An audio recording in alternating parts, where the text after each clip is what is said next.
Here's a rundown of the key points from Quiz 8. So why are women particularly associated with the cult of Vesta? Why is this cult important to Rome? Vesta is the goddess of the hearth, and so is associated with the cooking fire, the fire that provides life for the family, and by extension, life for the community. This is associated with survival, with perseverance, with being able to continue onward. And so this is symbolized for the community as a whole by an eternal flame that is, again, associated with Vesta on behalf of the community. The nature of this flame is that it needs to be associated with something pure like fire.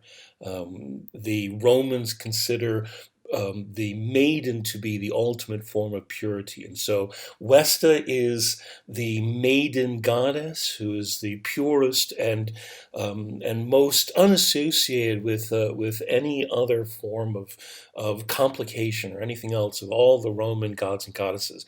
Vesta doesn't have stories about her. Vesta doesn't have sexuality. Vesta doesn't have a backstory or motivation. She simply is purely and simply, in the ultimate form of simplicity, the goddess of the hearth, the goddess of the fire. And so the Vesta is the most pure, simple, straightforward, enduring of all of the gods.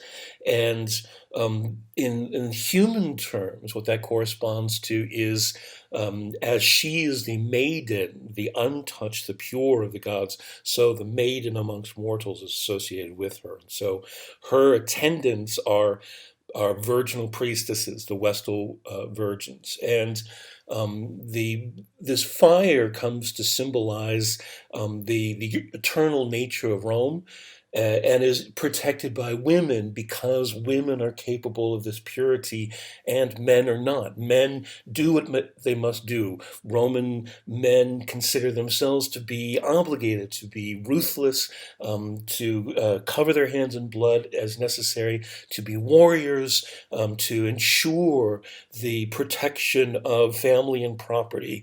And this is why, their iconic figure is Romulus, who represents all of these things, doing what is necessary, being ruthless and and violent as necessary to ensure safety.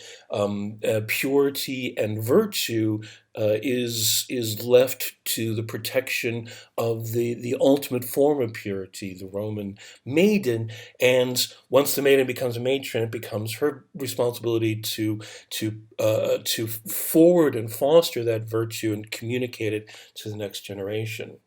And so, in a sense, the Vestal Virgins are also not only maidens representing purity, but are also married to Rome in a metaphorical sense, and are acting as repositories, as symbols, as progenitors of virtue to transmit that forward into the eternal future. Why is Isis attractive to women?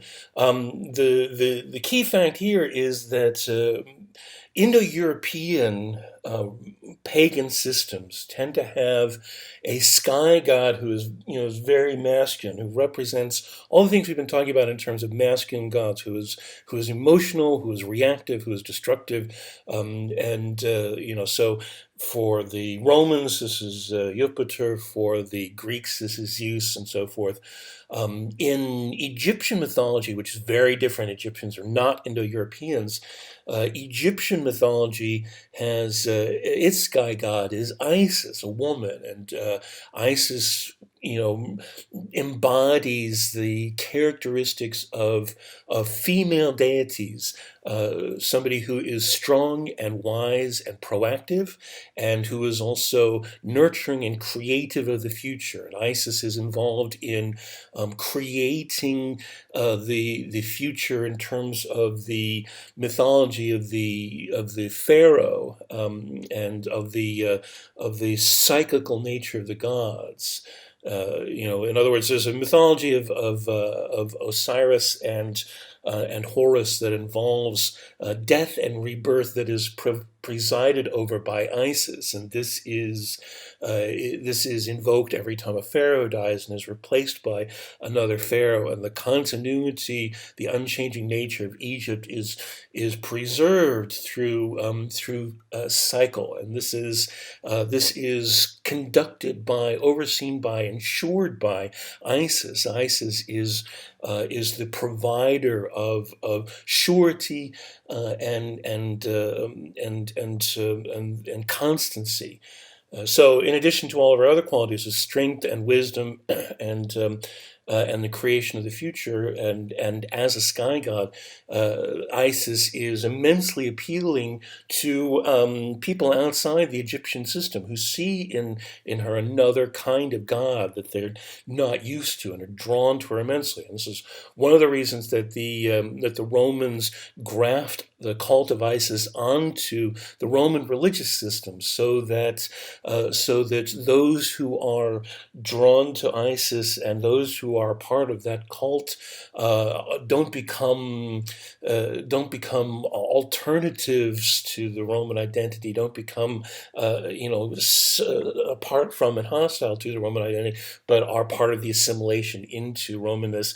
Essentially, this is another form of Roman adaptation. The Romans survive religiously, and one of the ways that they do that is, in terms of their culture, they graft on things that are missing from their culture, and one of those is this particular kind of God. All the following are true of the Vestal Virgins, except for the one about the paterfamilias. The paterfamilias for the Vestal Virgins is the Pontifex Maximus. In other words, the Vestal Virgins become essentially children of Rome itself. That's the point there, and so they are no longer part of their individual private family. They are a part of the Roman family itself, and so their father is the religious father of the Roman community. In the selected letter for Pliny, there are a number of things that Pliny talks about in terms of different kinds of women that he finds admirable, and so a lot of these have to do with different aspects of what he finds to be virtuous, and this is part of the text of how Romans talk about women, how they see women as representing a particular need for the Romans to maintain the particular aspects of virtue, so that it can be ensured for the Roman community as a whole. And that's the end of the quiz. Email me with any questions.